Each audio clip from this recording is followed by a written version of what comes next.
Well, good Saturday to everybody. This is going to be a brief video because in the busyness of the week, I forgot that I didn't really need to produce a teaching video for you this week. So you didn't miss anything by my being late.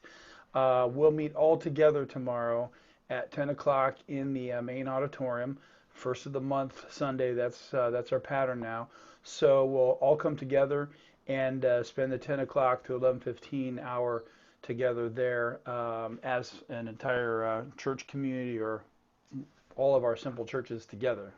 You could look at it that way too. So tomorrow at 10 o'clock we'll be doing that. But we'll also have a special time since we're all together and that first of the Sunday month, first of the Sunday occasion. We'd like to send Emma off next Monday, not this coming week, but the week following. We'll be taking her out to Iowa to set up the next phase of her life there for schooling and for work. And so during our coffee time tomorrow, there'll be a special time for just sending Emma off. And we'll be having that outside as we do in each week. So looks like the weather will be decent for that.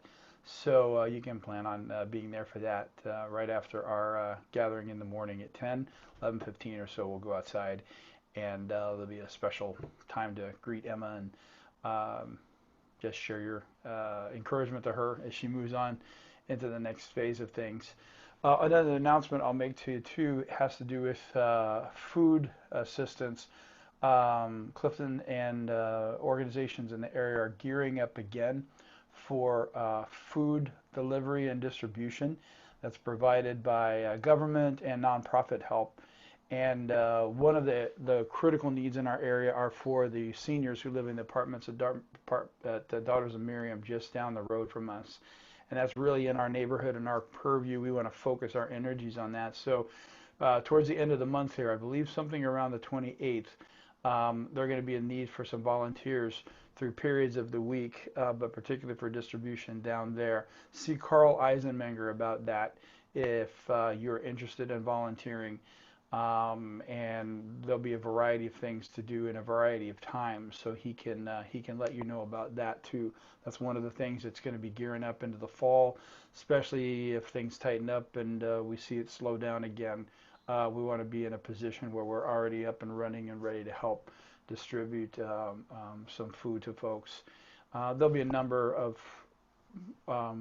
projects like that, probably off and on throughout the season, but we'll keep you abreast of those. But I think that's one that's going to come up that we're going to need to help sustain through the fall and into the winter. So see Carl Eisenmenger about food distribution, volunteering, and he'll keep in touch with me about that, and we'll get more word out to you so details come available.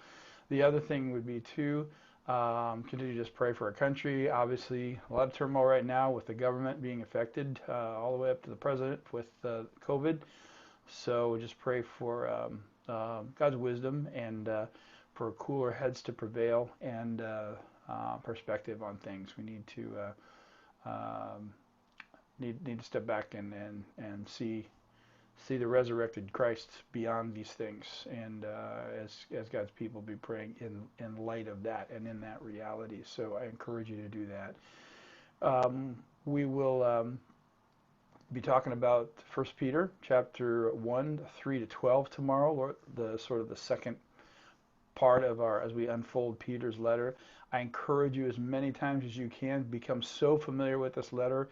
You've read it so many times, you've engaged with it so many times, it's just in your mind all the time. That's the best way we can immerse ourselves in Scripture, is to know it so well that we're not working hard at that. We're coming together and we're discussing out of that what we do about it. And that, I think, that combination is something I'd really like to help us perfect together as a church family as we come together, immersing ourselves in the Scripture, thinking through those things together, praying about it, seeing the opportunities that God puts before us to really put them to work.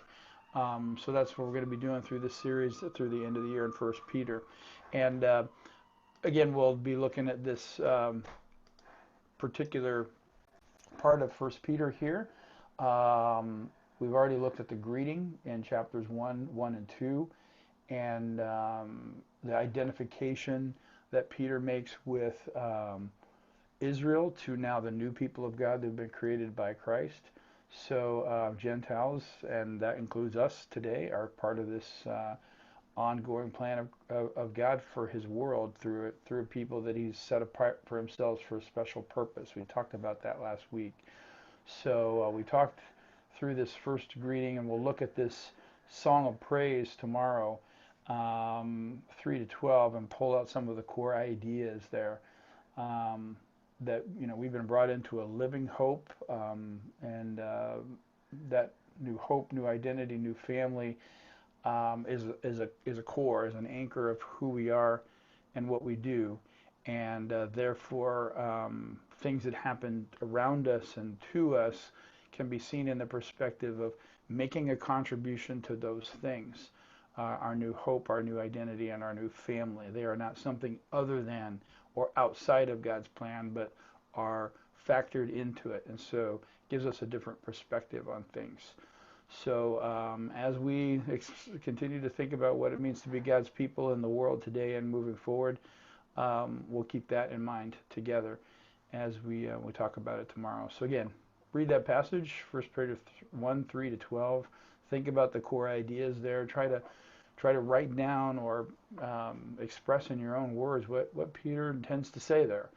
And we'll talk about those things tomorrow and their significance as well. So again, I hope you all have a great Saturday. It's a beautiful day, and enjoy that and this time of fall weather and transition that we have ahead of us. And look forward to seeing everybody tomorrow at 10 a.m. all together this week in the auditorium in the main building. So see you then, and God bless you and your families.